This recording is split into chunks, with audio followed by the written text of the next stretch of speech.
Good morning and welcome to Today in Lower Alabama, Today in L.A. We appreciate you being with us this morning on a Wednesday, the April the, what is the date here today?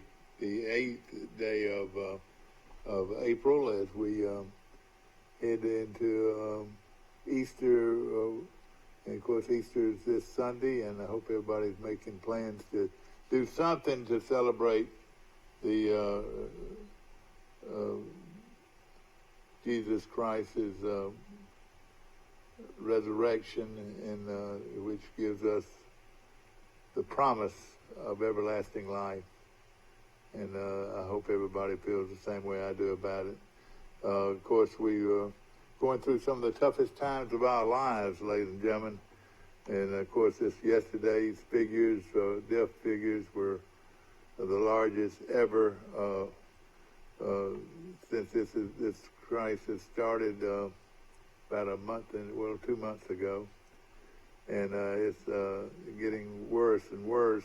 But hopefully, there's a chance that there is a light at the curve, and if that curve straightens out, then we're a lot better off than we've been being. And of course, we've got callers coming in today on our show Today in L.A. Good morning. How you doing? Good morning, Mike. This is Bill. Bill Rice calling in from his residence here in Troy. Bill, how's everything going? Going all right. How about with you, Mike? Of course, we got some figures this morning. The latest figures, Bill. Right now, this is worldwide figures. 1.44 million people, or million cases worldwide, and there's been 83,100 deaths, and 309,000 of those 1.44 million have recovered. But right now there's 1,052,000 active cases, and that's worldwide. Good figures. Well, we say they're good figures. Now, the United States figures are these, and these are up to date right off the computer. The cases for the virus are 400,500.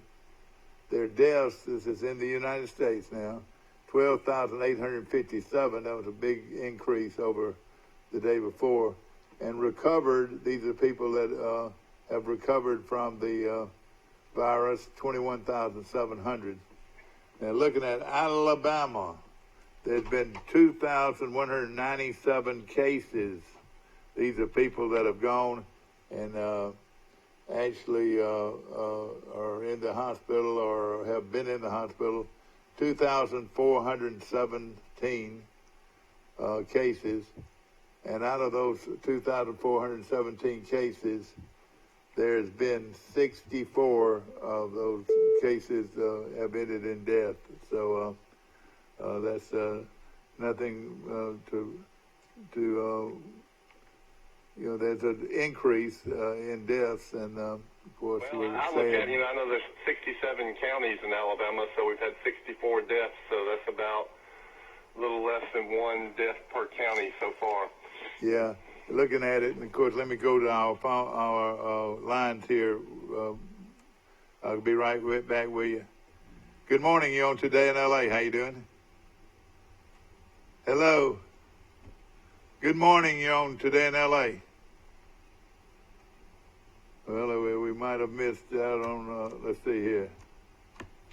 There we go. Good morning. Are you on? Well, now we were having a little bit of problems here. Let's see. Hello? Hopefully they'll call back. We're talking to you from our studios on South Brundage Street in Troy, Alabama, and of course also for you folks watching on Facebook this morning across the country, across the world on Facebook, TC. T as in Troy, C as in cable, 2 as in station, TC2. You can watch our show or call a friend out west or wherever and tell them how they can get in here. Let's go to our phones. Good morning. You're on Today in L.A. How you doing? Hi, morning. All right, Mike Amos calling in, and we'll expect to get Rick Rice back, and here he comes right here. Going to put you on hold, Mike. Good morning. You're on Today in L.A. Hey, I got knocked off. This is Bill again. All right, here we go. We're going to get you back on, though, right now. You got both of you, is that right? You got me. Okay. Later on in our show, we're going to be talking to Rick Smith, the CEO of Troy Regional Medical Center, and also the head of the operations, Miss Miner, and from the hospital, and hopefully we can answer some good questions this morning to them. Of course, so far Troy's been very lucky. I don't know the exact figure, but yesterday I think it was just 14 people in Pike County that have actually have been tested and found to be negative. What do you think? That's what I heard. That we have been lucky. Are positive, not negative. Well, I mean, positive. Positive for the virus.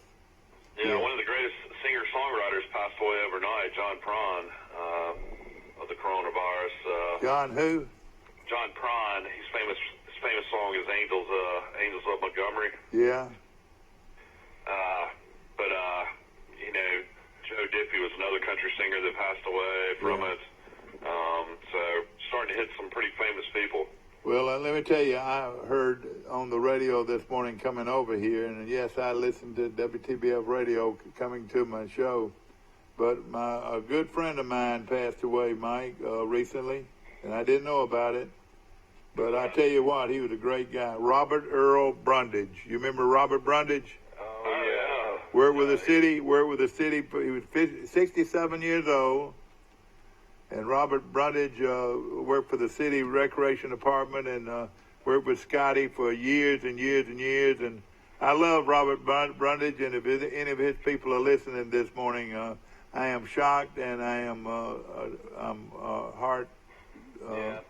heart bleeds for you because I think we all knew Robert. God, that is so sad. His former wife Mary worked for our family for many years, so just our thoughts and prayers to that family. No question, buddy. You talking about a guy who could hit a softball? You talking about a guy that could? Strong guy. Hey, he probably has a record for most softball home runs over a period of time at the Troy Recreation Department.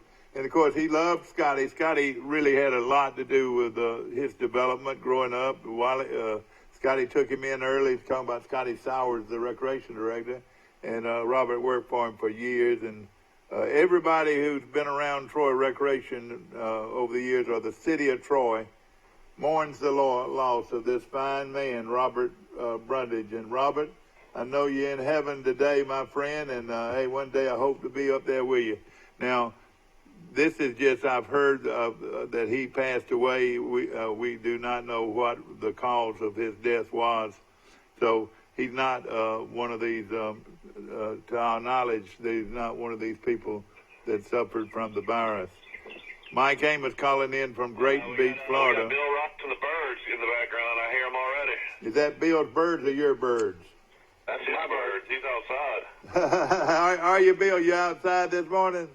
I'm on the deck. I got 3 family members that are still sound asleep. So Little Jackson and really, your wife's a school teacher and is still not used to getting up. She can sleep in. boy, she loves her sleeping. So. Hey, listen, Bill. If my wife was, if I was at my house and there was any noise at all, buddy, we'd be off the air. I dressed up today for Easter, and of course it is Easter weekend, and of course the city of Troy will celebrate Good Friday with having the day off, and that means that all services such as garbage collection and so forth will be done on tomorrow on Thursday. So we wanted to make that announcement, and so. Get your garbage out there tomorrow, or this afternoon, or tomorrow morning. You know, Michael, you said those national fatality figures. We just passed a milestone with 12,800 deaths in America. The swine flu of 2009 got some attention early in the Obama administration, and that killed 12,750 Americans. So we've passed that number now. You and I were talking about this other day. I don't even remember the swine flu. When did you say that was? Back when Obama was president? Yeah, it's just bizarre that it killed 12,750 people, and that hardly anybody even knows that. Yeah. Well, let me tell you, the worst. It now has 2,200 cases. 2,200 cases. How many have we lost? 2,200 cases for Alabama. I'd have to get on the world meter and look. Do you know how many people? Big news out of Baton Rouge. We didn't mention this last week, but Ed Orgeron is back on the market. So any of you ladies out there that are single and would like to date Coach Orgeron. You mean he got a divorce from that beautiful girl? He's divorced after 23 years of marriage. Oh, man. And apparently the main reason for the divorce was communication. She couldn't understand a word he said. Oh, gosh. That's awesome. Hey, what is his famous words? Go Tigers. Yeah, so Go Tigers. Ed Orgeron is out there if anybody wants to date him. Mike, he just couldn't stay away. I mean, it was just something he couldn't beat, I'm sure. He won a national championship, and he decided he wanted to be single, I guess. Yeah. Well, I tell you what, I hope there's not any real heartbreaks here, because he was a great coach and a great guy. You know, he gave Troy a lot of credit after Troy beat him. You know, he didn't go back and say, "Oh, we lost to the terrible team." Hey, he knew the quality of his team and Troy's team. He had several coaches on that staff that either played or coached at Troy. Did you know that? The team that Troy beat. Really? I'm not surprised to hear it. Yeah. I mean, there are former Troy people all over the country in athletic departments. Yeah, no question about it. One of them, Mike, is a young man from Phoenix City that I noticed there was one of the he is, played for Troy, and he's coached everywhere. And yeah, he's at Texas A&M now, Tommy Robinson. All right, Bill, what we've got unofficially, well, it is official as of just a few minutes ago when we talked to our computer about these stats. There have been 2,200 cases in Alabama, and there's been 64 deaths. 64 deaths in the state of Alabama. And that's with 2,200 cases, and hopefully, we won't go any higher than that, and we'll starting to what they say about going to the curve. You got to reach the curve first, but then you got to hope that it straightens out. Is that right? Yeah, you want to hope it flattens. Yeah. Coach Bill Rice, ladies and gentlemen, I noticed Neil Brown. Looks like Neil Brown's coming to the state and got the top 18 prospect for the 2021 signing class. He's gone into Gardendale and signed a quarterback named Will Crowder. So Neil Brown and the West Virginia Mountaineers have gotten a quarterback out of Alabama.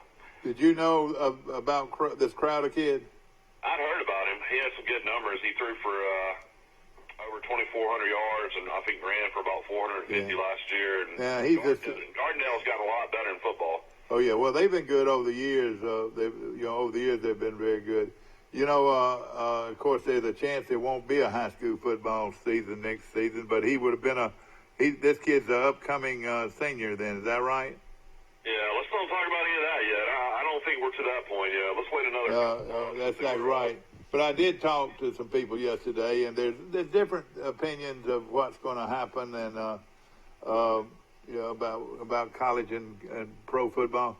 I was told yesterday that certain teams, certain schools that we know pretty well, could lose up to $100 million. Yeah, I've commented. If there's no football season. Well, you look at Alabama. I ran the numbers. 8 home games, 100,000 paying people at each game. Say the average ticket is $60. I figured that's $48 million in lost ticket sales, and then all that TV money that they share. And how many Coca-Colas did they sell? You got to think about that. How many Coca-Colas they sold? Stadium of Dogs, stadium dogs and Coca-Colas. And, you know, I bet if you went and asked the folks at the famous barbecue place where his biggest sales come from, he probably would say Alabama football games. What do you think, Mike? You talking Dreamland? Yeah, Dreamland. Don't they have the contract for the barbecues at the Alabama games? Yeah, they do. Well, you think about the advertising and marketing rights. I included the tickets, regular tickets, but think about all the luxury box revenue these big programs get. Oh, it's unbelievable. TV money, it's going to be bad. I mean, I know Alabama has $16 million a year in debt service that they have to pay on interest on their previous bonds they floated. Yeah. So, I mean, are they going to be able to, they're going to have to take out lines of credit to. You wouldn't think that could affect a program like that, but it could affect, it will have a tremendous effect. And has Bobby been in the stadium, Bill, to see the new renovations? That's what I was fit to say, that you would not believe what they have sold. They've got several new boxes, Mike, and you wouldn't believe what they sold for. It's just unbelievable. They also have a big terrace now for students. Yeah. Well, and they're having one of the bigger scoreboards in the country. You know why they did that? How much was Troy going to get, or will it get, from going and playing at Tennessee? I bet Troy's guarantee is about $1.6 million. Exactly. So that money is huge to a smaller program like Troy. No question. That could go away. No question about it. They're talking about baseball. I don't know if we talked about this yesterday. Starting in May in Arizona, every single major league team would be in Arizona, and they'd play 2 games a day, sometimes 3 games a day. They're talking about starting back up in May. Like literally everybody would be in the same town in Arizona playing games. Oh no! They picked Arizona. I don't know if it's for the climate or what, but you know these major league baseball players don't get paid until the season starts. Exactly. So you know they're wanting to play. All right, all y'all have masks, don't you? Want to remind you to put your mask on, and when you're going outside today, put that mask on, and it could either save your life or save somebody else's life. A guy told me today, he says, when you wear that mask, you're keeping me from getting it from you. Yeah. Does that make sense? You're keeping me from getting it from you. The person wearing the mask is for the people around that person. That's right, exactly right, and it's very important. And you just need to make it something that you do automatically. You know, again, I mentioned I was watching. Of course, all of us have watched so much television, and I want to compliment Troy Cable and the networks that we watch TV. I've seen some pretty good movies, and I think they've done that on purpose, is to get some good movies out there, Mike, and to watch, for us all to watch, because eventually, hey, I'm getting tired of CNN, and I'm getting a little bit tired of the other bunch too. So, you know, you wonder, but it's like taking one person's opinion and then taking the other person's opinion, and you bounce back and forth. What do you watch mostly, Rice? I bounce back and forth between the news programs, and I watch Nick Jr. for the kids and Disney, probably more than anything. It's the kids need something to occupy their time with, so we spend a lot of time on the children's channels. And Michael's the same way. Is that right, Mike?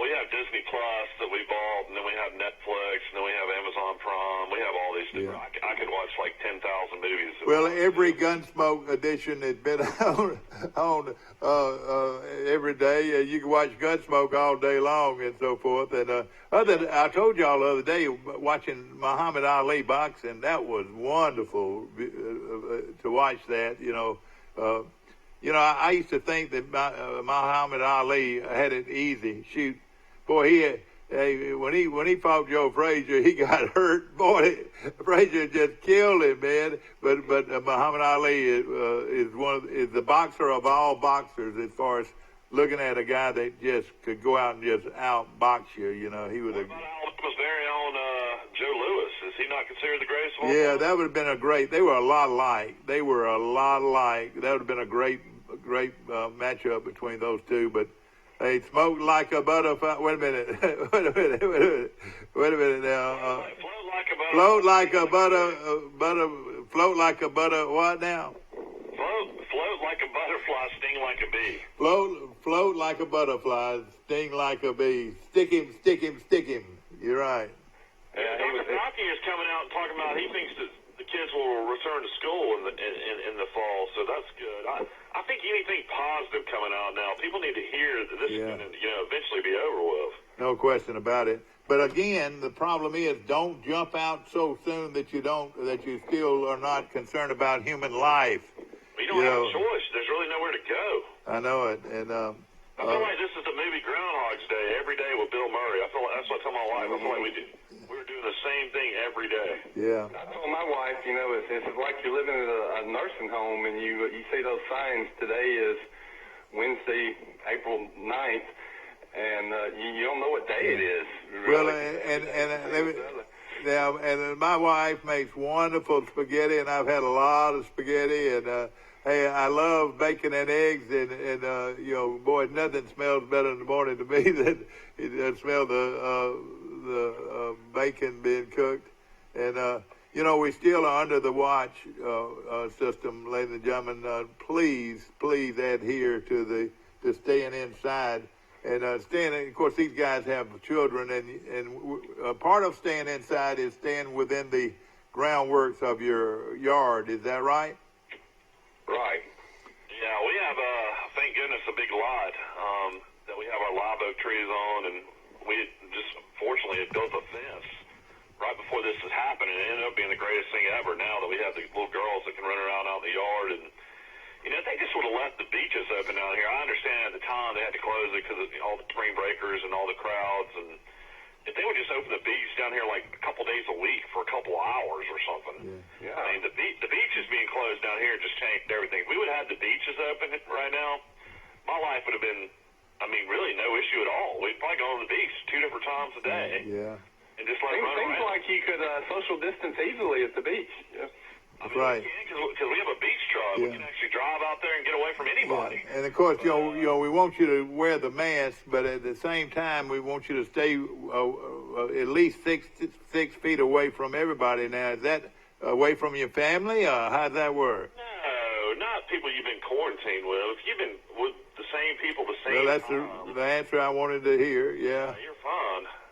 And I'll be honest. I have friends up there that have like basically just basically got in with their family and certain friends and said, hey, we're gonna ride this out together.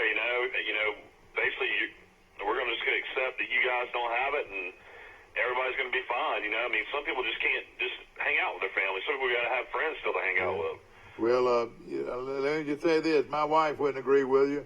Her best friend leaves something on our doorstep, and we would leave something on their doorstep. You can't take anything for granted in this situation. What I think about is the senior citizens in the nursing homes. They're probably restricting the number of visitors. Yeah. And, so you worry about all these people that aren't seeing their loved ones and friends, and they're even more isolated than they were before. That's right.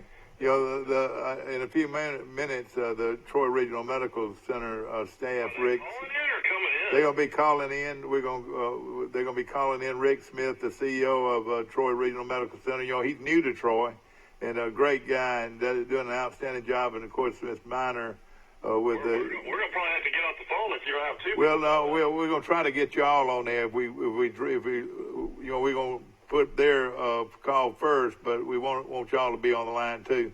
I've got 2 extra. Very sad yesterday, though. There was 2,000 deaths yesterday. Did y'all notice that? Is that worldwide, 2,000 deaths? No, that was just in the United States. 2,000 deaths in the United States. What now? Yeah, something that's ironic to me is that most hospitals don't have anybody that's a COVID patient, or very few, which I think our hospital luckily doesn't have one, and they foregone all the normal medical procedures they normally do. So the hospital census counts at most hospitals in the country are way down. Last I heard, I think it was yesterday, was 14. I don't know if that's changed any today or not for Pike County. Yeah, but that doesn't mean they're in the hospital, though. Oh, I know. I understand that. I understand that. And let me tell you something. I want you to be very perfectly clear about one thing. There's some things they'll answer and some things they won't answer. So they're not going to get involved in anybody's privacy or anything like that. So it's going to be some things that they're going to just say, I can't answer that, I can't answer that. So please bear with them on that. Another thing that I'm concerned about is the over, I want to say 4,000 people that are incarcerated. You're behind bars. How do you handle that situation? They are letting a lot of people out, early release. But yeah, that's Boy, this is really a big opportunity for those guys, isn't it? Well, they're going to be going. They're going to have no money, no means to take care of themselves. So a question that's arisen is, what are these people going to do when they're suddenly thrown back into society? I guess they'll find somebody that they can live with. Well, I hope that it works out. The coronavirus totals today, you have over 400,000 cases worldwide. No, 400,000 cases just in the United States, sorry. And then you already have 215 new cases today. Total deaths in the United States is now right under 13,000. 12,857. So we need those numbers to go up because so many people have been tested. Here comes the hospital. Hey guys, y'all, and I hope we can keep you. But if we can't, we'll get back with you. Let's go to our phones this morning. Good morning. You're on Today in L.A. Good morning. You're on Today in L.A. How you doing? Hey, this is Bill. I'll hang up and let you get these people on. Okay, thank you, Em. Okay, good morning. You're on Today in L.A. How you doing? Morning, Mike. Rick Smith here. Rick Smith. Rick, the CEO of Troy Regional Medical Center. Good morning to you. And is Miss Miner with you, or you got it by yourself? I'm here, Mr. Mike. Okay, and what is your first name, Miss Miner? Miner. What? Amy. Amy, I knew that. I've got it written down here. Rick Smith and Amy Miner are with us this day, and they represent the Troy Regional Medical Center. And Rick, I know it's you haven't been on duty at Troy Regional Medical Center very long, but I'm sure this is the most serious part of your whole career. It is. I've done this for now. I think this is 36 or 37 years, and the last 30 days or so have been some of the most challenging. That's for sure. Of course, your background, if you don't mind, I know you came from Southeast General in Dothan. Is that right? No, not. Oh, okay. Tell us a little bit about your background. Sure. So I grew up in the Panhandle, the Crestview, Fort Walton area is my home, and went away for school and kind of been around the Southeast, Alabama, South Carolina, Georgia. Ended up in Florida in 1998. I stayed 15 years at Bay Medical Center in Panama City as one of the vice presidents there. But the last 6 years I was down in the Orlando area with big system Orlando Health. Okay, and of course we're so glad to have you in Troy. Did you know much about Troy before you came? Yeah, Mike, it's interesting. Our son graduated from Troy in 2011. So isn't that amazing? That's great. I wrote several checks to we got a lot of your money. Is that right? And of course, you're the new president and CEO of Troy Regional Medical Center. And did it surprise you when you got here, Rick? I know you've been in the hospital business. You're a professional hospital guy. There's no question about it. So you've seen a lot of different facilities all over the country.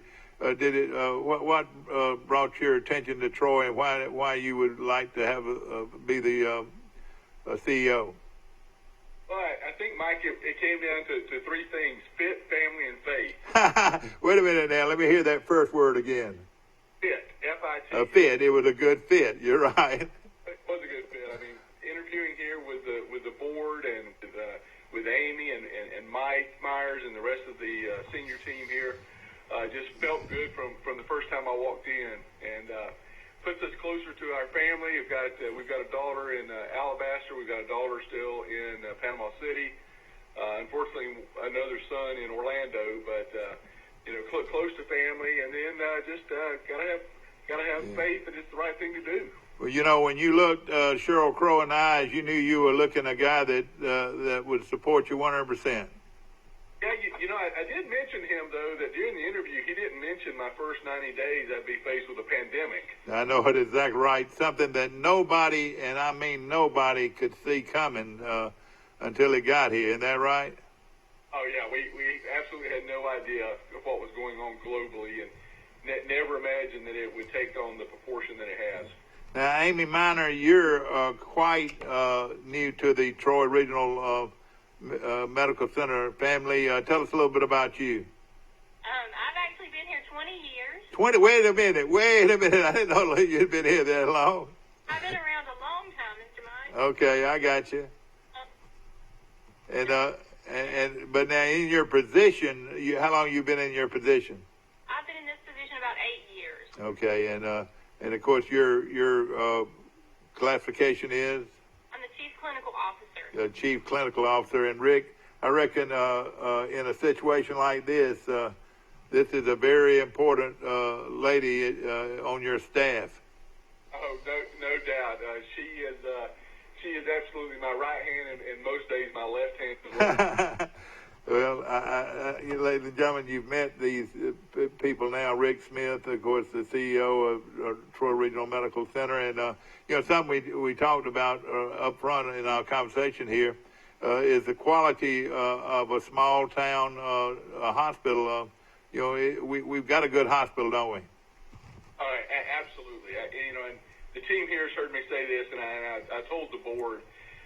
I've been in much larger facilities, 800 beds at Orlando Health and, 350 beds at Bay Medical and everything. But all that's just bricks and mortar. It's the people inside that make the difference. Well, with a situation like this, Amy and Rick, I know you had been I'm going to call you the head coach because you're the person in charge. Y'all have done quite a bit of planning. Pike County, as we mentioned this morning, I think as of yesterday, we've had only 14 cases, and hopefully there's been no deaths. Can you report on that at all? Are you allowed to report on that? We have had no deaths, Mr. Mike, and yes, I think 14 was the latest number released. Well, that is really good that you're not receiving a lot of people coming into the emergency room or coming into the hospital. So, Rick, at during this juncture, you're able to plan a little bit better, and you can look at ways other hospitals have handled the situations. It's been a benefit so far, thank God, that we haven't had an onrush of clientele. Oh, absolutely. I mean, you equated it to a head coach, and I'd say this is the opportunity to go in at halftime, make some adjustments, see what other people are doing, and coming out and finishing this game strong. Let's just use this scenario, and please, you can answer my questions and only if you want to. But in this situation, if we did have several cases come together at one time, how would we handle that? So we've got provisions in place, Mike. Our facility is well staffed. Amy's done a tremendous job over the years, and certainly in the last 30, 45 days as we've been preparing for this. I'll remind you that although it seems to us that it's been going on for 6 months or so now, it was only March 11th when the pandemic was actually classified as a global pandemic by the World Health Organization. So it's less than a month, but it feels like 6 months. But but we've got a great staff here. We're well staffed for the capacity we have. We've taken these last 30 days to really hone our skills and practice the things that we know we can do. Obviously, personal protective equipment. PPE is on everybody's mind, and we do inventory 3 times a week here. That's the kind of shop that Amy runs. I mean, she's always on top of things and making sure there's no surprises. And for a small community hospital like this, I think we're truly blessed to have an adequate supply of equipment, and that's come from the state, but it's also come from public and private sector. So some of the public, the university here, for example, donated some equipment to us, and several private businesses here in town donated some equipment to us. So, it's truly a community effort here to make sure that we're prepared. Talking about, let's just mention, the virus itself. There's people who come into the emergency room if they're not feeling well, or they've got some of the symptoms like fever or shortness of breath, whatever. But some of the things that people can get information from, and I think this is wonderful. Whoever set this up, the hotline number now, ladies and gentlemen, is something that is very important, that you can get information just by calling on the phone. That's a 670-5409, 670-5409. That is a hotline that y'all put together. How did that come about, Rick? Well, Amy was really the brainchild behind that, so I'll let her speak to that. But the only thing I'll say, Mike, before I give it to her is, when we established that, it was like on the around the 20th of March. So, I mean, again, you start thinking about this is only a week into this thing, and we were really being pretty progressive with that. But Amy and some others set that up. Yeah. Mr. Wright, we wanted to have a resource available for the community to be able to do test collections on those patients who needed it. Not everybody needs to have a test. And there's certain points in time that you would qualify for one. So we wanted people to have a resource. We saw other communities, Montgomery, for example, set up the Corona Clinic at Baptist Hospital. And, we don't want our community to have to go to Montgomery or drive to Montgomery to potentially be tested if they need that. So it was an effort just to be a service here and take care of the folks that are here in Troy. Yeah, that's what I was wondering is, let's just... of course, facility-wise, equipment-wise, are you lacking as far as your capacity to serve people with the virus? No, sir. We are well prepared. We've got plenty, as Rick said, we've got plenty of personal protective equipment as far as masks and gloves and gowns. We use those very judiciously. We want to make sure that we don't waste anything. But we have adequate amounts for our staff to protect themselves as they come into contact with patients who may be positive for the coronavirus.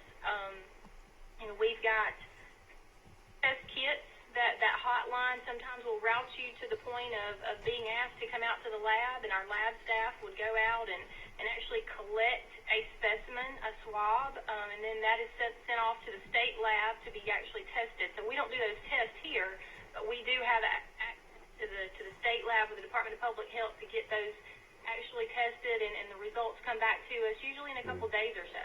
Would you have to go to Montgomery to be tested, or could y'all do the testing? We do the collection of the specimen here in Troy. Oh boy! So now, I'm sure it's gone through a lot of people's minds, Rick and Amy. Could I get be tested so I'll know whether or not I do have the virus? Because a lot of people are walking around without a lot of symptoms that could have the virus. Is that true? That is very true. But again, not everyone would need to be tested because there are limits on the numbers of collection kits that the state has or that the country has. So we try to make sure we are testing people who are symptomatic, that have fever, cough, shortness of breath, or either those who maybe are of advanced age and have medical comorbidities. You're a diabetic, you've got high blood pressure, congestive heart failure, those kind of things. Or if you've known you've been exposed to someone, if you know somebody who's tested positive and you've had a lot of close contact with that person, that would qualify for you to have a test also. We collect those specimens here, and we send them out to the state lab to be resulted. Well, and of course, it's very, capacity. What is the hospital's capacity? That was one question that was dropped off of my desk up here. How many beds do y'all actually have? We have 9 beds in our ICU, and we have about 28 beds on the medical floor. 28 and 9. That is our total medical capacity. We have backup plans in place should we need to open more beds in different locations that aren't usually used for that purpose. For example, our same-day surgery floor, where you would come if you're going to get your colonoscopy or your EGD, that area could be used as a backup area if we needed to do that. Yeah. So we have those plans in place, and hope we never have to use them, but we have the capacity if we need to expand what we currently have. Doctors and nurses, could you give any of those numbers out? Do we have a adequate number of nurses and doctors that could handle any situation? Yes, sir. We think we do right now. We have a great nursing staff and medical staff. We have physicians who, are not normally practicing in the hospital who have said, if you need me, just call me. Our nursing staff as well. Our managers, of course, would go into frontline staffing if the need came to it. So I think we would be able to meet the need of the community. Yeah. Of course, it's known worldwide how important these doctors and these nurses are, and a lot of them put their own life at risk when they're in this type of situation. Do the nurses and doctors have I think you answered that just a while ago, have the right equipment to protect themselves in case of a large group of people coming in with the virus? Yes, sir, they absolutely do. We've got personal protective equipment. They know when and how to use it. And I'll also add that it goes further than doctors and nurses. It's our entire healthcare team that have that equipment. Our housekeepers who clean those rooms after yes. a positive patient has been there. Our lab and radiology staff and cardiopulmonary. It's the entire team. It's not just not doctors and nurses, but we work hard to protect every employee who walks in the door. All right, let's just say I'm a patient, and I woke up this morning and I was not feeling well. I had a little fever, and I was coughing quite a bit. Couldn't stop coughing. So that's pretty much a symptom and so forth. Now, should I call this number 670-5409 and ask some questions about my situation, or should I take myself to the emergency room, or should I call 911? Our suggestion is if you have a personal physician, if you have a physician of your own, to call there first. Call your doctor, get your doctor's guidance, because he or she knows your medical history much better than someone on the hotline. But if you don't have a doctor or you can't get in touch with your doctor, then you can call the hotline. Only come to the emergency room if it is a severe emergency. You're having significant shortness of breath, trouble breathing, those types of things. That would be the real key to it all is shortness of breath. It's almost automatic if you got shortness of breath to get to the hospital. Is that right? Your shortness of breath where you feel like you're compromised, yes, we would want you to come to the emergency room and be seen. But if the other symptoms, if it's just starting and you're running some fever, you're beginning to cough, you need to call your doctor. And again, if you don't have one, then call the hotline, and our folks can guide you through what needs to be done. This, as they've said over and over and over, Rick and Amy, and so appreciative of y'all coming on this morning. But, with it being so contagious, that do y'all have any isolation facilities or any places you could isolate some of these people that could be having the virus? Yes, sir, we do. We follow the CDC guidelines, of course, as far as isolating, and we have negative pressure areas that are designated for this type of patient. There's 2 of those rooms in the emergency room, and there's 2 of those rooms in the ICU. And depending on the severity of the patient, we have other areas that could be used for those patients as well. Yeah. Of course, there's so many things going on, and with so many things we hear on the TV and so forth. And now I'm showing a mask right here, and it says wear a mask when you're outside. What is your thinking about that, Rick? Yeah, so that is probably one of the two most effective ways to prevent the spread of this virus. I mean, the first, of course, is hand hygiene and effective hand washing. And we can't stress that enough. 20 seconds vigorous washing of your hands or either an alcohol-based disinfectant, would be great. But wearing the mask right now, because this is an airborne type aerosol type virus, is absolutely imperative. Everyone here at Troy Regional Medical Center, all of our team members are wearing masks, not only to protect themselves, but to protect others as well. Because, like you pointed out earlier, some people are carriers and may be asymptomatic. They may not have any symptoms at all, but they could be a carrier and potentially spread that to a person that's more vulnerable. So, like a friend of mine said, it's me from getting it from you. Is that right? It's me from getting it from you. So that's where it works. But the big question, and this is a huge question. I've got a face mask on right now as we speak, and the audience sees me with a face mask on. Big question here. Where do you get face masks? I've asked everywhere, and I can't find the answer. Yeah, that has been a challenge, and that's a challenge I would say globally, Mike. We've been fortunate, like I mentioned earlier. We had an adequate supply to begin with. Our purchasing team, and again, I'll kind of echo what Amy said.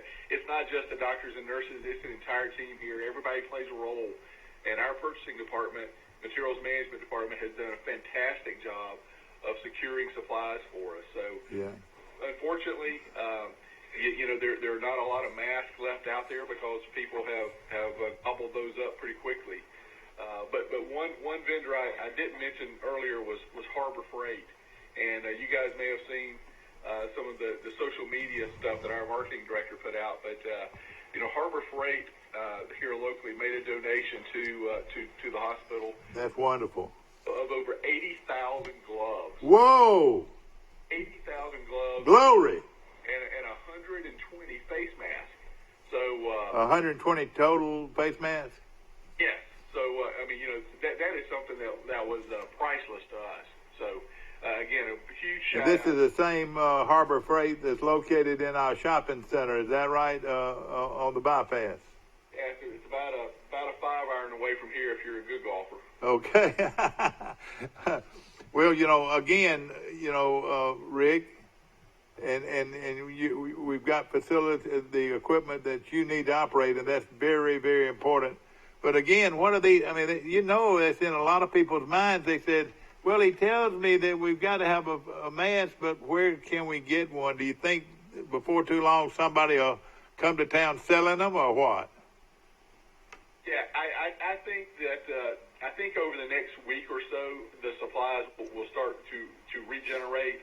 Obviously, I think that all the way up to the president has made it a priority to transform some of our manufacturing plants that may be making other kind of widgets are now making personal protective equipment. So yeah. I would expect very shortly to see those things stocking the shelves again, and they would be more readily available. Amy Minor, let's say you were sitting at home with a family and they said, they were sort of afraid, to go outside because I don't have a mask. Give us a makeshift type mask, that this wouldn't be anything that would get anybody in trouble. But what if you didn't have a mask, what kind of makeshift item do you have in your home that you could use? I can tell you that. I made my daddy one. All right, well, listen, ladies and gentlemen, this is something everybody needs to hear. I'm not a seamstress, so there's people in town who are making some really nice cloth masks that are wonderful and will meet the need for what we need to do in the community. Okay, that's great. I don't sew, so I saw a YouTube video where you can take just a bandana, a handkerchief, fold it a handkerchief, okay. just fold it a certain way, secure it, and I have ponytail holders, so I put 2 ponytail holders on the side to be loops around the ears, and I left my daddy with a mask at home when I came to work Monday morning, so he'd have one. And it's not pretty, but it'll serve the purpose. That's what I'm interested in now. Again, we're talking about taking a handkerchief, which is fairly thin, to tell you the truth, and then tell us again, how do you attach it to your face? You have to fold it appropriately, and then you slip ponytail holders over the end, and then I just safety pinned the together, and then it just flips over your ears. Yeah. How about a paper sack and put maybe a couple of little holes in it, or would that be efficient, or would that not be? I don't know that I can comment on that. I know, but again, you could take a handkerchief and that's as long as it fits, tug across your face, and it would be adequate. Is that right? Until you can get one. The goal is to cover your nose and your mouth, and that would, make sure you secure it in a way that it covers your nose and your mouth, and you should be safe. Yeah. Boy, I tell you, I appreciate you doing that, because I'm sure that's gone through a lot of people's minds. But now, so the mask between the nose and the mouth does not need any kind of openings. It needs to fit fairly firm. Is that right? To give a little protection. Think about how when it's really cold outside and you take that scarf. Yeah, exactly. Now, a scarf, you could wrap a scarf around your face if you wanted to if you went outside. Is that right? That's exactly right. You can use a scarf. You can use any kind of face covering. And you've got access to the internet, homemade mask, and you'll see several options out there, YouTube videos that would allow you to see a tutorial on how to make that. Well, that's really good. And now, do you have any kind of phone number or address that somebody could order some of these, or is that a good question? There are some folks who are doing that. I don't have any off the top of my head, but Google again or Facebook. Yeah, Facebook. They could put it on Facebook on how, and I don't know if that's what the people. At the national level would look at, but hey, we need face masks. There is a group called Face of a Hero that are fairly local that are making masks. Okay, yeah. Face of a Hero. I got it. Face of a Hero. That or Facebook that page, and I think that might take them to some resources. All right, go to Facebook and go to Face of a Hero. Face of a Hero. And you could possibly order not only maybe masks, but maybe gloves and things like that too? I think this is just homemade masks. All right. Let me ask you this, Rick, I hope you're sitting by, and we appreciate you so much, and I know you have used, but Amy, he has a lot of knowledge, doesn't he? He's been a lot of places. He's got a lot of knowledge. He's been in the hospital business a long time. Doesn't it make you feel good to have a CEO like that? Absolutely does. I certainly would not want to be doing this without him. And Rick, one thing about Troy, Alabama, I think you've learned very quickly. We are Troy. We're Trojans one and all. Do you see that in Troy? Do you see it as being a courageous town, a town that loves each other and loves their fellow man? Yeah, like I said earlier, that's part of that fit that I talked about. The signs all over town. One Troy is could not be more true. Yeah, very important, Amy and Rick. Very, very important to you, Rick. What if people can't afford to go to the hospital? Is that going to be any kind of question there that they don't have insurance, or anything? What's going to happen there with people that don't have insurance, and will y'all still see them? That's been the mission of this hospital for over 50 years, Mike, and we see people regardless of their ability to pay. So people out there, if you're sick, we do have a hospital that will serve you. Yes, we're always here to serve the community. Absolutely. And that's regardless of whether or not they have insurance or not. You will definitely see them at the hospital. Is that right? Yes, sir. That's our mission to the community. Okay. of course, I know a lot of this is going on not only nationwide but worldwide, and we mentioned that the state of Alabama has their figures out for the morning, and of course we watch it every day. So far, the state of Alabama has received 2,197 cases, and 64th have ended up at a fatality or in death. And so far, Pike County has been very fortunate. Amy, we've only seen 14 cases. Do you expect more, or what's the case there? I think we definitely expect more. Thankfully, the 14 that we have seen have been, it seems, fairly mild cases, and I've talked to several of those patients personally. They're doing well. They're recovering well at home. They did not have to come into the hospital. So I think we will see more cases because it is so easily spread. But the fact that people are staying at home and distancing themselves from others will certainly decrease that spread, and that's what we so desperately want the public to know. Stay at home. Tell us when and where they need to wash their hands, going in and out of the doors. Tell us about that and what we need to wipe off and whatever. Anything that's touched by the public. If you go in and out of doors, use your arm to push it open. Don't grab it with your hand to push it open. If it's a door, they'll just push. Wash your hands, soap and water. If you can't get to hand sanitizer or Clorox wipes or those kind of things, soap and water will kill this virus as well. So just good personal hand washing, distancing from others, staying out of the crowds. That's if you go to the grocery store and you're in line, and whether the other person is doing it or not, you back up and let him know that you need at least 6 feet. Is that right? Exactly right. You have to protect your own space. Yeah. Now, how about wiping off things that you buy at the store? Is that a big to-do? The virus can live on objects for several days. So, yes, if you come in from the grocery store with items, wipe them down, even if it's just with a warm, soapy rag before you put them in your closet or your cupboard, your refrigerator. Just wipe those packages down, wash your hands good, dispose of your bags, and you should be good. All right. Now, if you have a bunch of groceries, could you leave the groceries like in a garage overnight or something? Would that kill the germ or what? I don't think that would be very helpful. Okay. Okay. Rick, one of the things that I've always taken pride in, I love my community. I think we've spoken a little bit, but I really, really love my community, and I'm proud of what's good for Troy. Our emergency room is you'd almost call them an award-winning emergency room. Is that true? They have we have a great team in the emergency department. It's again, for a community-sized hospital, I've been so very, very impressed with all the facilities. But the emergency room is, in the hospital vernacular, we call that our front door because that's where the majority of all of our patients originate. So. Okay, now I'm going to put you on hold. I'm going to pick up the other phone and see if we can get them.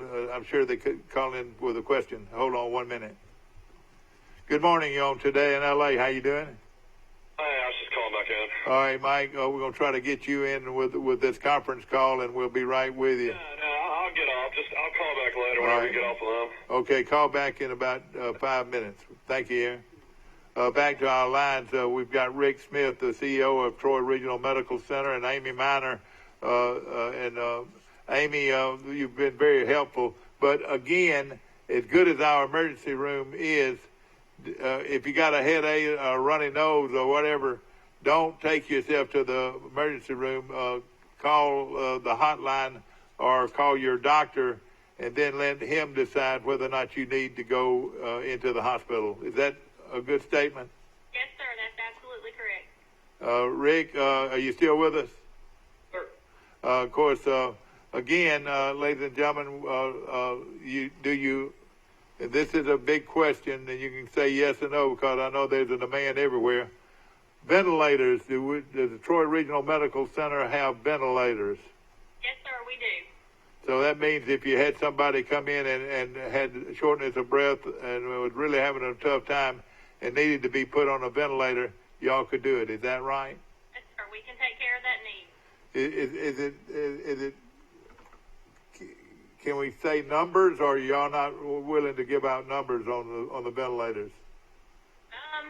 We have an adequate supply to take care of the needs of our community. That is great. That is great. And you've done your homework, Amy. And I've known you. I've known you a long time. Were you watching this thing real close from the beginning? Of course, it first came around late January. Did you see some of this coming yourself? I really never expected it to be of this magnitude here. I mean, we saw what was happening in China and other places, but I don't think we realized how quickly it would spread and the impact that it would have on us. But now we as hospitals and healthcare systems, we prepare for pandemics and things like that as part of our, just like we do, hurricanes and things like that. So we've talked through similar scenarios in the past in our planning stages, but I don't think we could have comprehended the impact that it's having today. Yeah. We're so fortunate to have a great police force. Rick, I think you've seen this, and I know it's important to you when you're running a hospital to know that you've got a good police force and you've got a great fire department with about 50 employees each, that are on call, ready to go. That's over 100 professionals that are working hard for us. Town and gown relationship with the hospital. Do you have a real good relationship with our police department and our sheriff department?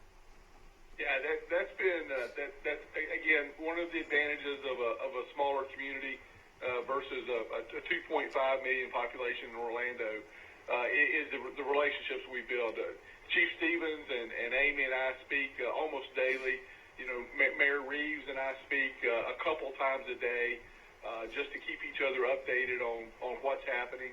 I could not be more impressed with the mayor's support, the entire city government, whether it's the law enforcement officials, our first responders, all have just been first class through this thing.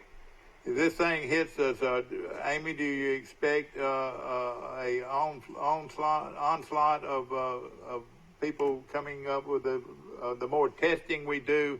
Will there be a lot more patients? I think we'll definitely see some additional patients.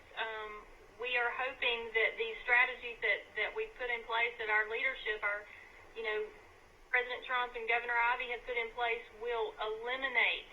That is the whole purpose in distancing and changing the stay-at-home order and changing the way we function right now is to eliminate the spread. Yeah. All right, do you recommend having something over their face when they're outside or not?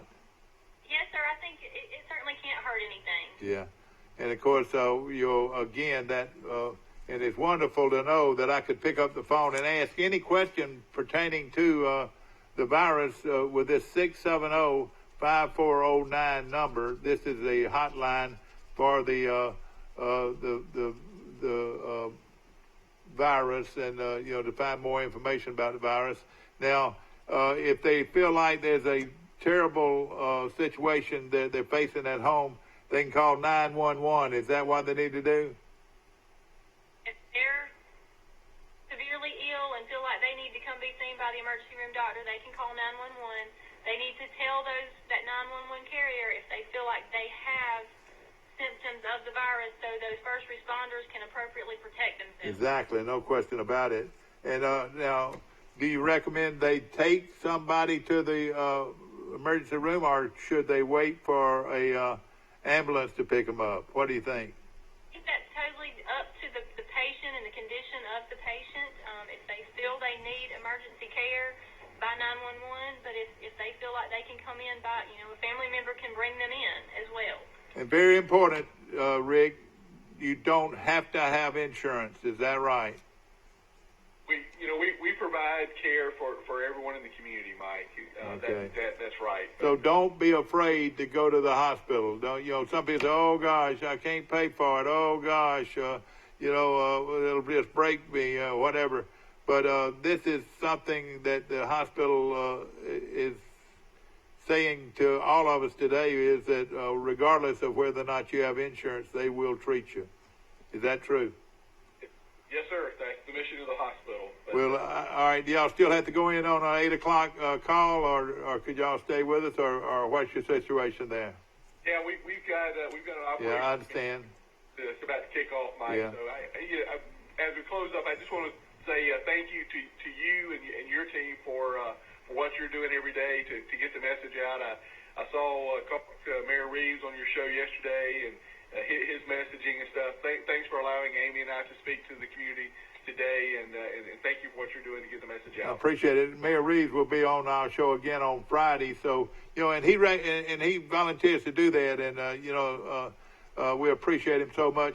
Rick, we appreciate you so much in the hospital, and thank God we've got people that are professional. And let me tell you this: hug Amy more than once.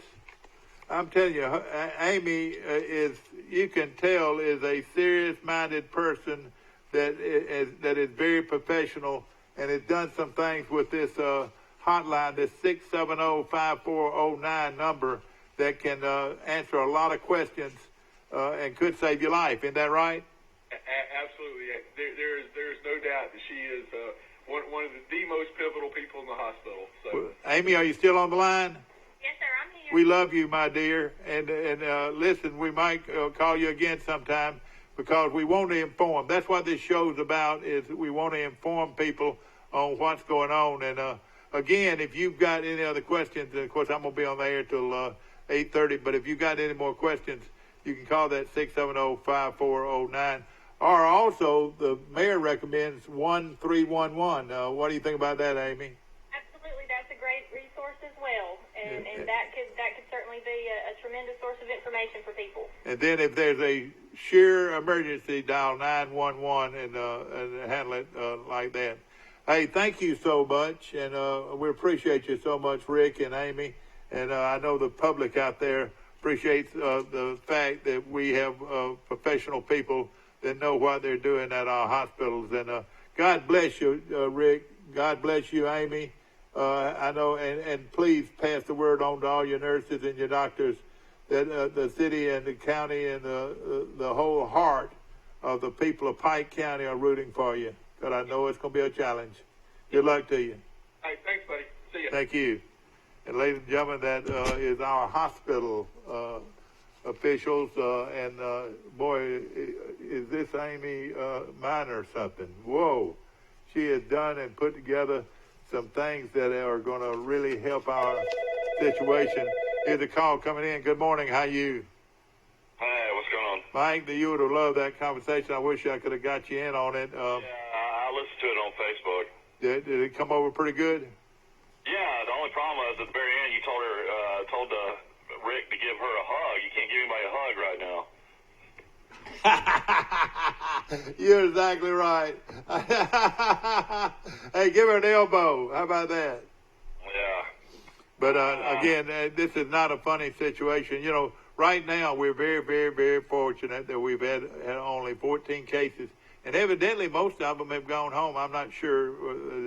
I don't know. And that's one thing they did not provide for us, and rightfully so. You know, you've got people's lives involved, and and they're confidential.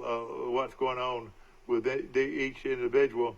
You know, the Prime Minister of Britain, ladies and gentlemen, the top guy in Britain, the guy that runs that country, is in a hospital bed fighting for his life in London right now.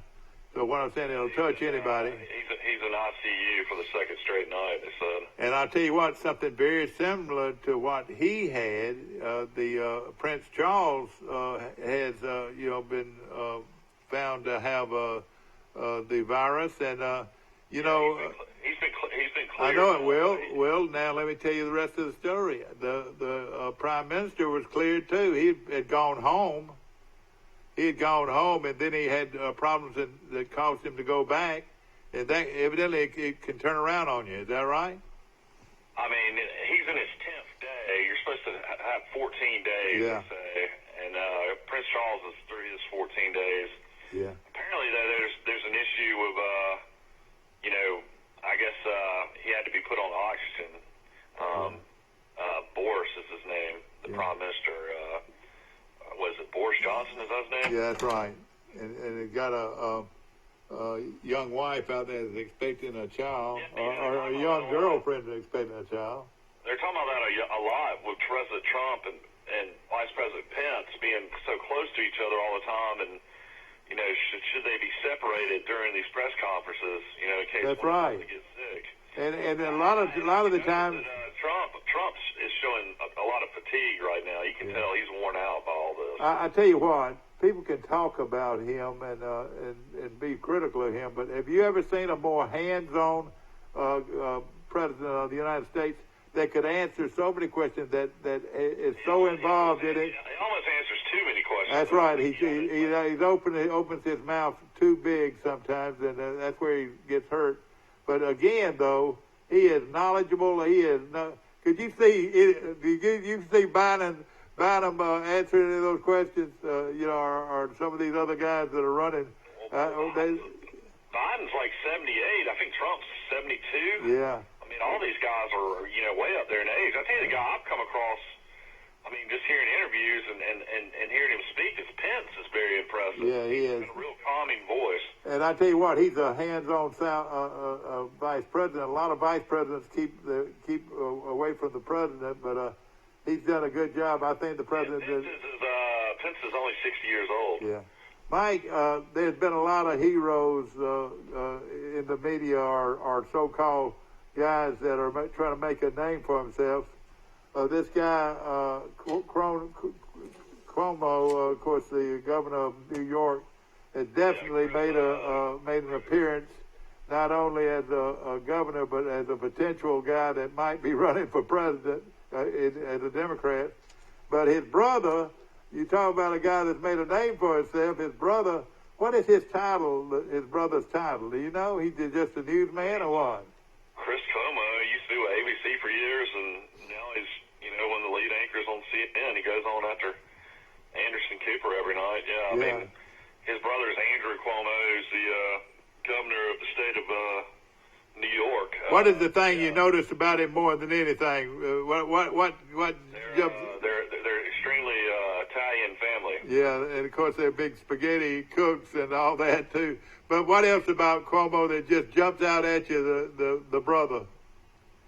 I mean, he's just got a strong personality, real passionate. Hey, he's got a great set of teeth, doesn't he? I don't know. All right, I got a call coming in. Hold on a minute. Good morning. You're on Today in L.A. Worldwide on Facebook. Good morning. How you? Well, this is Bill. Now I'm nervous, though. All right, I got you now. I'm going worldwide. You're right. You're going worldwide, Bill Rice, and of course the author and the writer, Bill Rice, and ladies and gentlemen, I'm going to bring him on right now. All right. Good morning. Are y'all on? Yeah, I'm still here. Mike? Yeah, you got me back. Mike from Great Beach.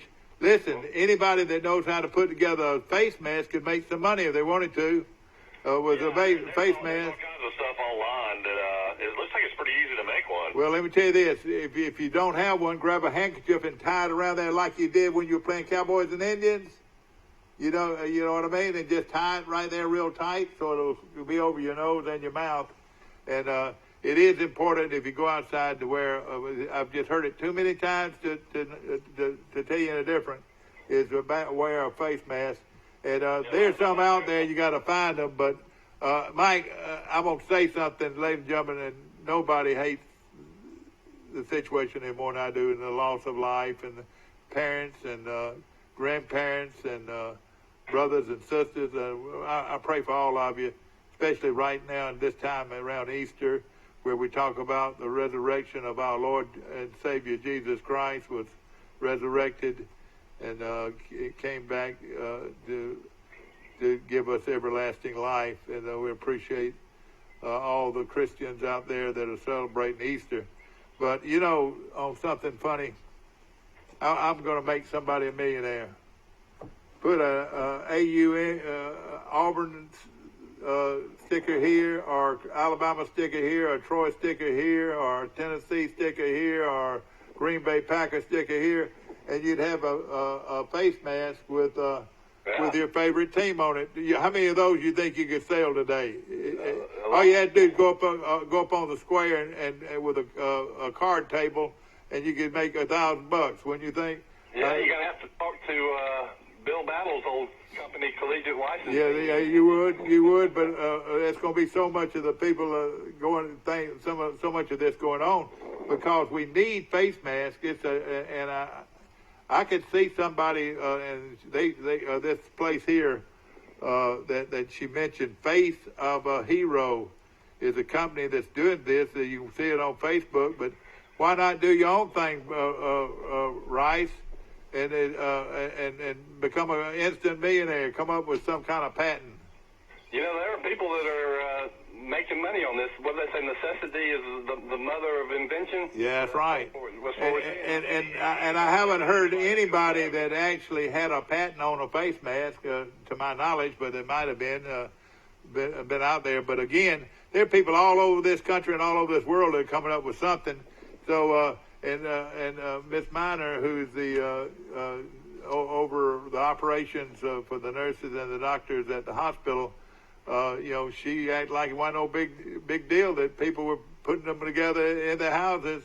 And right now, if you don't have one, improvise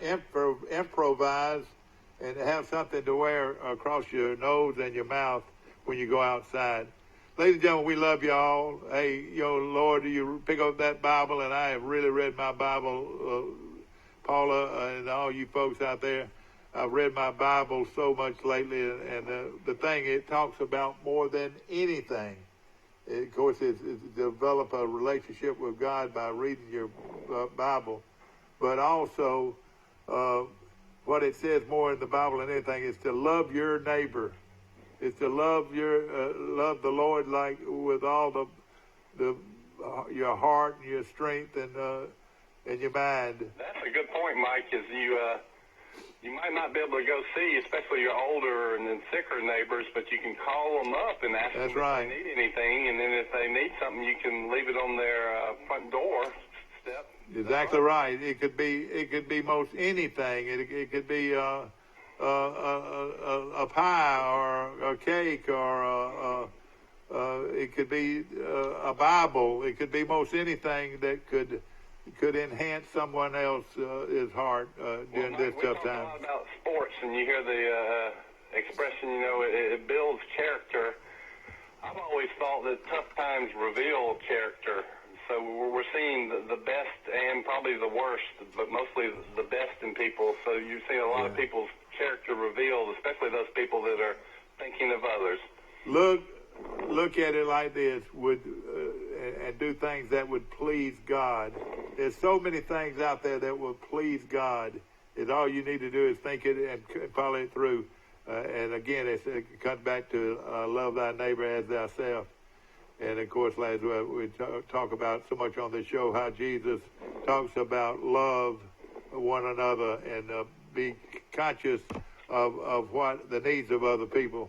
And another thing, probably one of the best ways in the world to look at any situation like this in life, what would Jesus do? Look at a situation where there's a man that needs you to give him money. Well, hey, don't say, well, he'll probably spend it on something else. In many cases, especially now, there are people that have gone without checks, and there's people that have gone without ways to make a living for their family or feed their family. And they're help find them ways to feed their family. And at the same time, if you got food in your home that you're willing to share, the Salvation Army. Give it to a food bank. I've read. Yeah, that's right. All over the country are being overrun in some places, so I'm sure they need as much food as they can get. Yeah. Well, they said this is all said and done, 17% of the country are going to be unemployed. Yeah. So. And see, what scares me a lot about. This is going to be worse than the Great Depression. Yeah. That's what they're saying right now. See, until they can test everybody, there's going to always be people walking around with the virus in their system and not even know it. So they're asymptomatic. They have no clue. Yeah. And so if they're leaving the area, the worst thing in the world is somebody leave Troy, Alabama, and go to the beach or go to Florida and take up residence. Well, hey, they're taking their virus, our virus, and taking it to other people. That's the thing we got to be real concerned about. We made friends with a couple from New York. They're probably in their late 60s, and they stayed next to us in Creighton last year. Well, how long? Let me ask this: how long have they been down here? They've been down since February, but they were. Guys, that's not good, Mike. No, they're great people. They don't have the. Well, I know they're great people, but they're from the Catskills up in the mountains. I know it, but still, they came down from New York during the time that all this was going on. I'm just saying that they plan on staying the whole month of February, which they got down February 1st, and we're going to say February through May.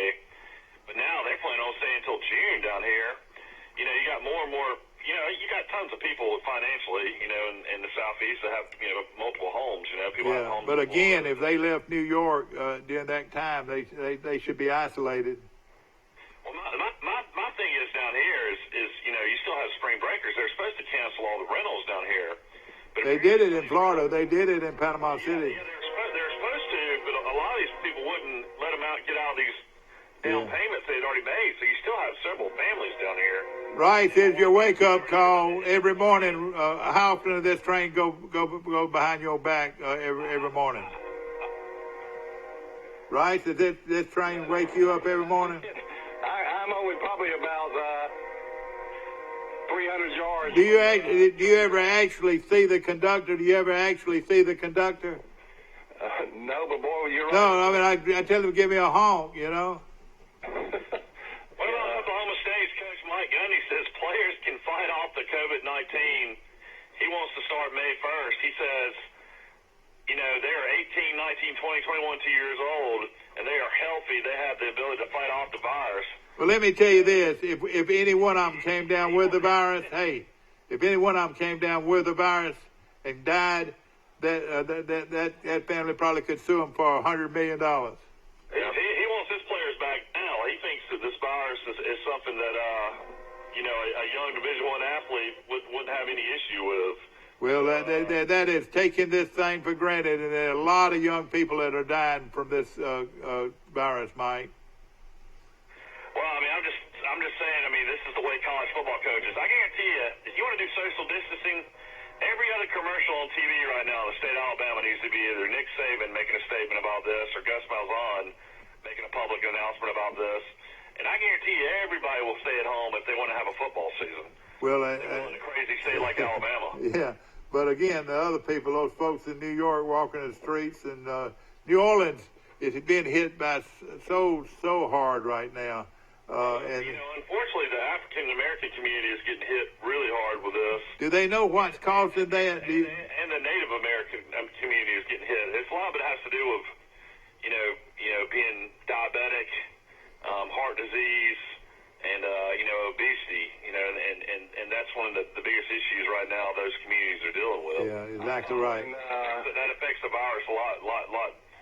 I mean, it's a lot worse condition of getting the virus if you have those kind of, medical issues already. I got some hard numbers from Illinois and Chicago and Detroit that you're right, Mike, that 40% of the fatalities have been African American, and, in states that are about 14% population African American. So it is disproportionately hitting our black neighbors. I hope, though, that all of them see it like Rick Smith does, that anybody that's sick, the hospitals will take care of them and bring and hopefully cure them of this virus. Yeah, well, people have. I'll be interested to see the next couple of weeks. Like in the end of April, if our numbers are coming down, you got to think the economy is going to open back up. I'm really interested to see what's going to happen the next couple of weeks. Now, I know death total-wise, that was the worst we'd had. Yesterday was 2,000 people died. We haven't heard from California as much. I don't know why they keep it quiet in California, but evidently they're doing a pretty good job of isolating people in California. I mean, if you think you got a traffic jam in New York, you haven't seen a traffic jam until you go to Los Angeles. And and you look on TV and you don't even see a car. Now that is getting the word out right there. And you know what the big word is? The big word is, ladies and gentlemen, and we said it from the very beginning. What was my motto, Rice, at the very beginning? Be prepared. Don't be scared, be prepared. Yep. Don't be scared, be prepared. I think they have used that motto because they have scared some folks enough that they are being prepared. And, even though New York got it bad, California is going to get it probably worse than it's done right now. But at least they have been prepared and educated, just like our people here in Troy. They've had time to at least prepare. And, I think we're in pretty good shape here in Troy, I hope. I think that it gets back to population density. How many people are packed in on top of each other. The hot spots you're seeing, Detroit, New York, New Orleans, it's where people in Italy, in northern Italy, and then here in Alabama and rural states, people are more spaced out. The houses have distance between them. Exactly. And there's a lot of Mexican Americans and a lot of Mexicans here in our country have got to feel concerned about, what this virus is doing in Mexico. Have y'all heard much about that? I hadn't heard Mexico being that bad. Yeah. Well, at least we haven't heard much from it. No question about it. I tell you where it's not bad at all is the Caribbean. They have no cases. Yeah. Well, maybe it's hard for that virus to get going and head that way. It's going to be periodic. And one thing, the most important thing out there, ladies and gentlemen, is to trust in the Lord Jesus Christ. He's going to take care of you one way or the other.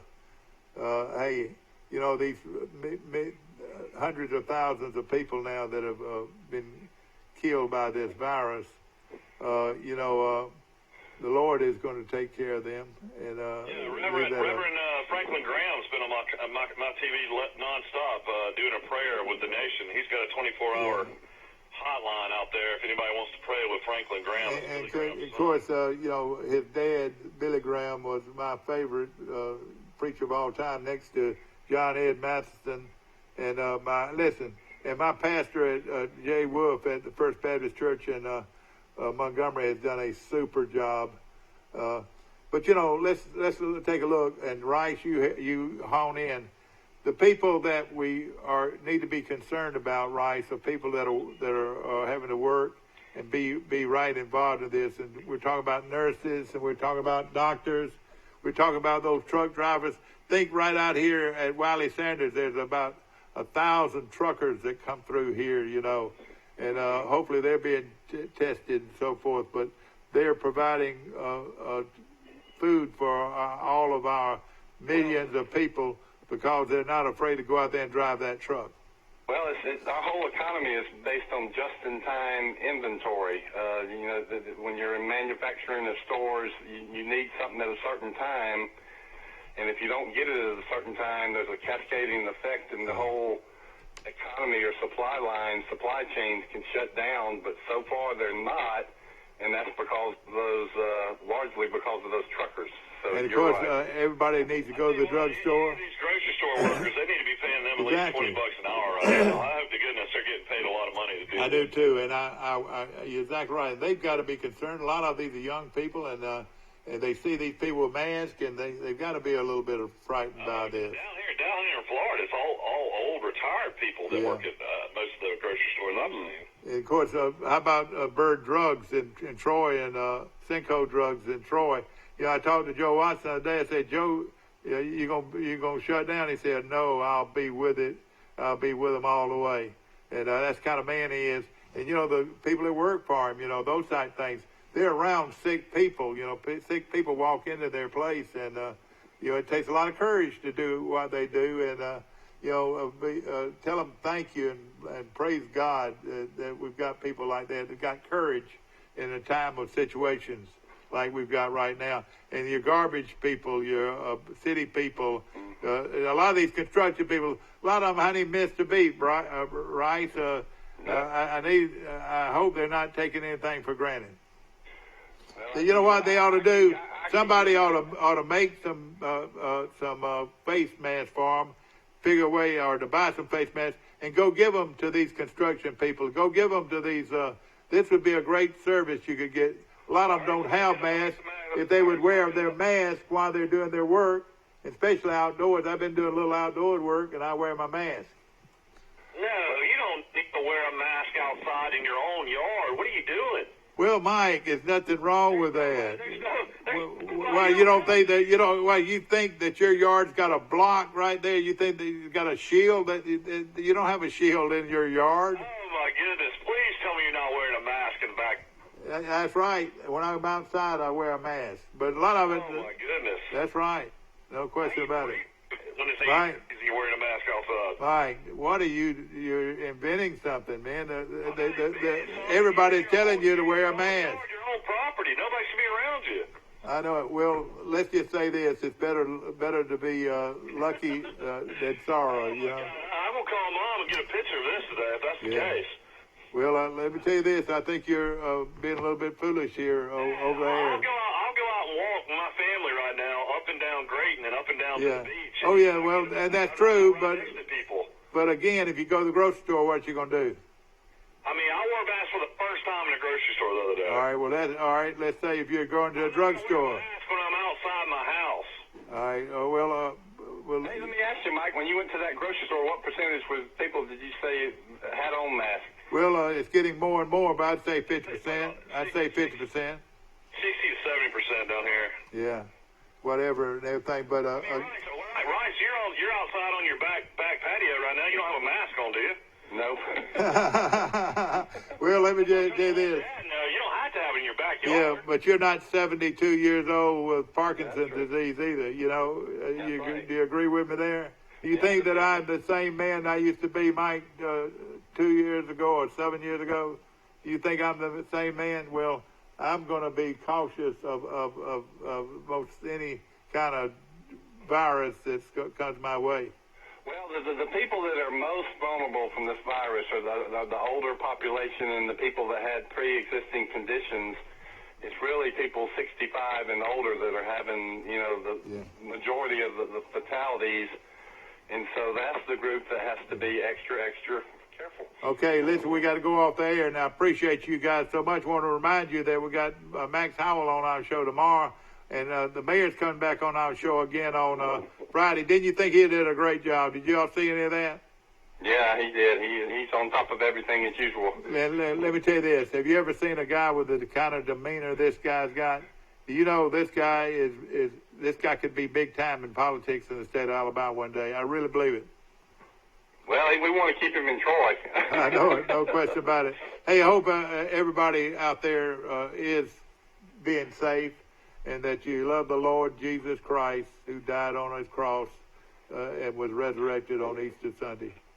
Ladies and gentlemen, have a great day. We'll see you bright and early in the morning, and we'll see you again at 1:30 right here on TV, Troy Cable, Channel 2. Have a great day. See you tomorrow.